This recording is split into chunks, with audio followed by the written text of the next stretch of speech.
जय हिंद। नमस्कार दोस्तों, मैं हूं कृष्णा और जो मैं हूं राजू ग्रेजुएट वाला। तो सर आज मैं ही सबको कर दूं स्वागत से स्वागत। हाँ कर दे। वैसे भी आज तुम्हारे ही ऊपर वीडियो बन रहा है तो पक्का राजू ग्रेजुएट वाला कर दे स्वागत। दोस्तों आप सभी का बहुत बहुत स्वागत है हमारे चैनल पर। जी हाँ दोस्तों, तो चलिए हम अपने टॉपिक पे चलते हैं। राजू ग्रेजुएट वाला। राजू ग्रेजुएट वाला मैंने क्यों इस पूरे वीडियो का नाम रखा है, इस बात को आप समझिएगा तो आपको लगेगा कि हाँ वीडियो परफेक्ट है, इसलिए वीडियो को अंत तक जरूर देखिए। दोस्तों जैसे राजू ग्रेजुएट हो चुका है तो अब इसको नौकरी चाहिए, और नौकरी कैसे मिलेगा, कौन से बेसिस पे मिलेगा, किसको नौकरी मिलेगा, ये सब कुछ एक सवाल है जो हर एक व्यक्ति के मन में चलता है। पर ईयर हमारे कंट्री में more than 8 to 10 crore students are becoming graduate.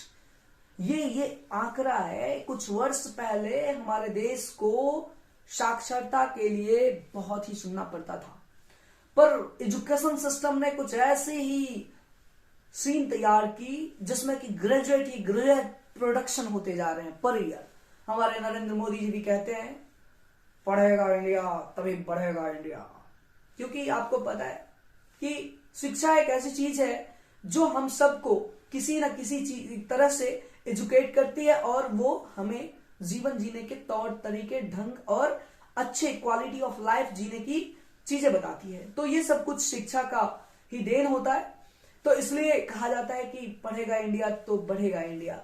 अब मैं आपको बताता हूं कि राजू ग्रेजुएट वाला हमने क्यों कंटेंट रखा, इस टॉपिक का नाम रखा, इस वीडियो पे चर्चा क्यों कर रहे हैं, इन सब चीजों को मैं बता रहा हूं आपको। दरअसल क्या है कि हमारे देश में एजुकेशन जो है वो बिल्कुल ही एक अलग दिशा में चल रही है। आप देखते होंगे कि हर क्षेत्र में, वैसे मैं रिजर्वेशन की बात नहीं करूंगा क्योंकि रीजन है, इसके भी पीछे रीजन है, मैं अगले वीडियो में कभी कवर करूंगा कि रिजर्वेशन कितना नुकसानदेह है हमारे देश के लिए।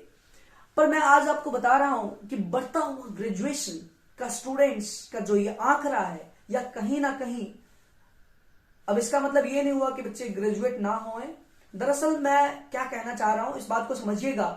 जो यूनिवर्सिटी, जो स्कूल डिग्रियां दे रही है, उनके जो फंडामेंटल टीचिंग पैटर्न है, जो सिलेबस पैटर्न है, वो उसमें कुछ फंडामेंटली रॉन्ग है, कुछ गलतियां हैं, कुछ फंडामेंटली टेक्निकली चीज गलत परोसी जा रही है, जिसकी वजह से हमारा देश शिक्षा के मामला में भी, जब आप ओईसीडी का जो इंडेक्स देखेंगे उसमें देखेंगे कि बहुत नीचे पायदान पे हमारा जो देश है, उसका जो रॉ दिया हुआ है वो चीजें आपको उसमें मिल जाएगा। जब आप देखेंगे उसके बारे में स्टडी करेंगे तो आपको पता चलेगा। तो अब बात ये होती है कि जो पर ईयर ये जो 8 से 10 करोड़ स्टूडेंट प्रोड्यूस किए जाते हैं, क्या ये पूरे के पूरे एम्प्लॉयड होते हैं? नहीं, बिल्कुल नहीं। इसके मात्र 24% जो स्टूडेंट्स होते हैं उनको रोजगार मिल पाता है। इसका सबसे बड़ा कारण है कि वो टेक्निकली तैयार नहीं हो पाते हैं। अब आप बिहार की बात करें, मैं चूंकि बिहार से हूं तो मैं आपको बिहार के एजुकेशन सिस्टम की बात बता रहा हूं। यहां पर बच्चे 10th करते हैं, मैट्रिकुलेशन कंप्लीट करने के बाद इंटरमीडिएट करते हैं और उसके बाद जाके ग्रेजुएशन करते हैं। इंटरमीडिएट टू ग्रेजुएशन, इंटरमीडिएट में जरा सीरियस होता है और 9th के बाद 10th में जरा सा सीरियस होता है बच्चे। फिर ग्रेजुएशन में तो कोई मतलब ही नहीं है भाई। थर्ड पार्ट में जो आपके सबसे लास्ट सेमेस्टर होते हैं, जो ग्रेजुएट जो फाइनल ईयर होते हैं, उसमें जरा सा बच्चे 2 महीने मेहनत करते हैं, बाकी तो कोई मतलब ही नहीं है। बाकी अगर मैं बात करूं आर्ट सेक्शन की, तो यहां पर बहुत ही विचित्र हालत है। बच्चे 1 महीना पहले गेस्ट पेपर खरीदते हैं और उसको बस पढ़ लिया, बात खत्म हो गया। ये हुआ हमारे बिहार में एजुकेशन के पैटर्न।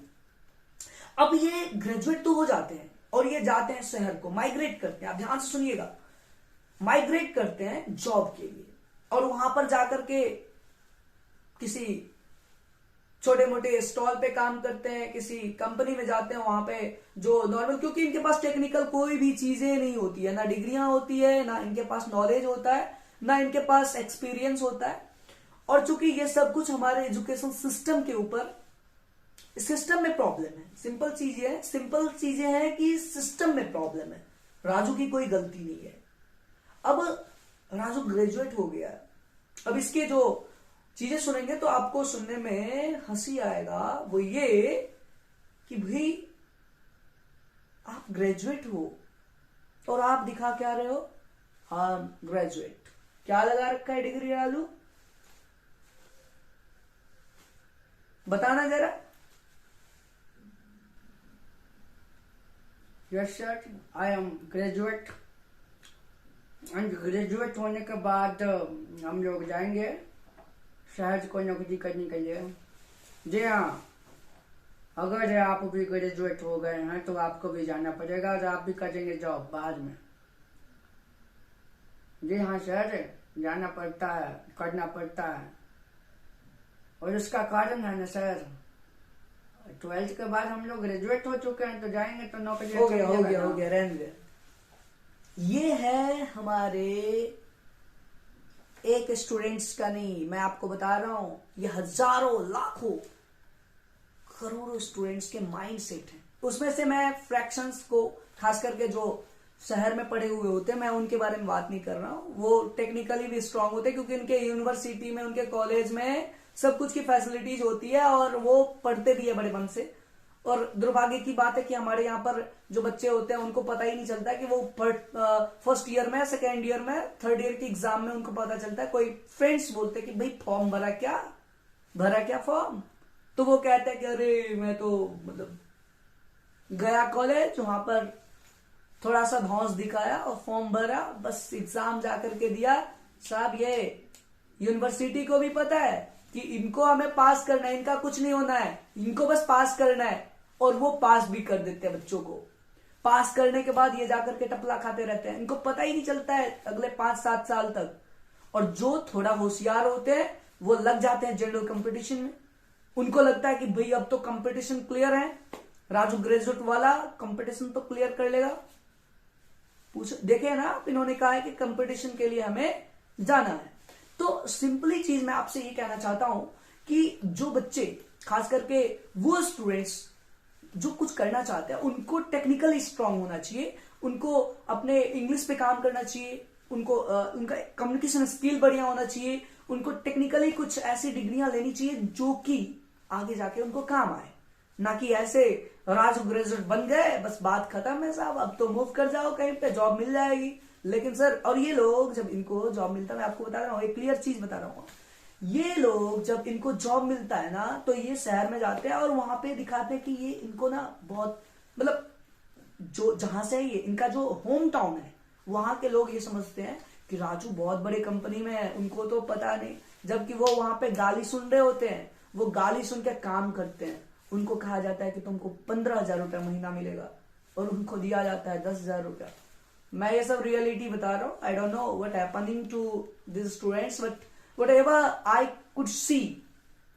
और मेरे को बहुत सारे स्टूडेंट के रिस्पॉन्स मिलते हैं, बहुत सारे ऐसे मेरे कलीग्स हैं, मेरे जान पहचान के, मेरे बड़े क्लोज हैं, उनका मैं बता रहा हूं, उनका ये स्टेटस होता है। रियलिटी ये है।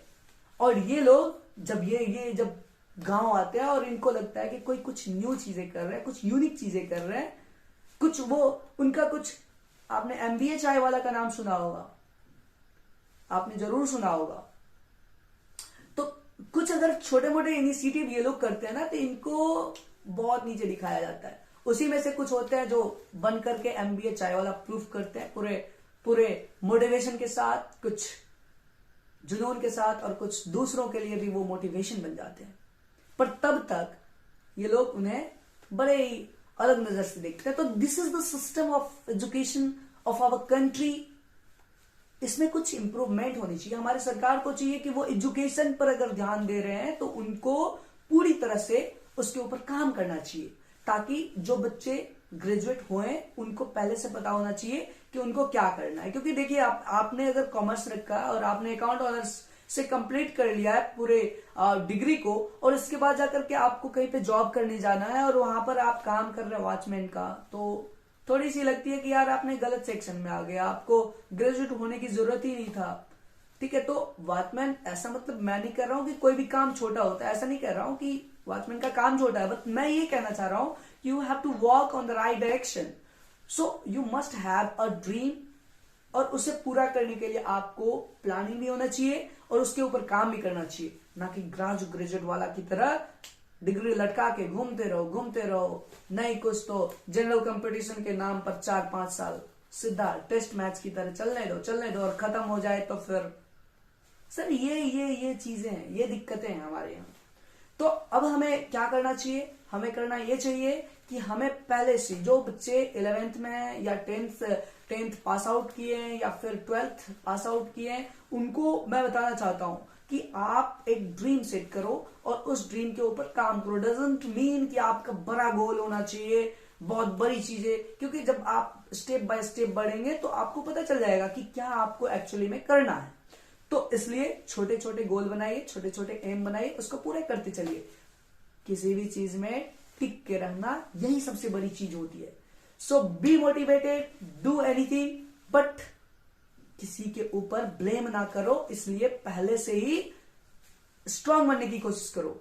सिस्टम को हमें बदलना होगा, और ये सिस्टम कैसे बदलेंगे इसके ऊपर हम सबको मिलकर काम करना होगा, क्योंकि सरकारी स्कूल और सरकारी नौकरी ये दोनों में बहुत बड़े फर्क हैं. सरकारी स्कूल में कोई अपने बच्चों को नहीं पढ़ाना चाहते, बट सरकारी नौकरी सभी बच्चे लेना चाहते हैं. ये होता है. क्यों राजू, सही बोला ना? ठीक है दोस्तों, मिलते हैं अगले वीडियो में. बहुत बहुत धन्यवाद. जय हिंद, नमस्कार.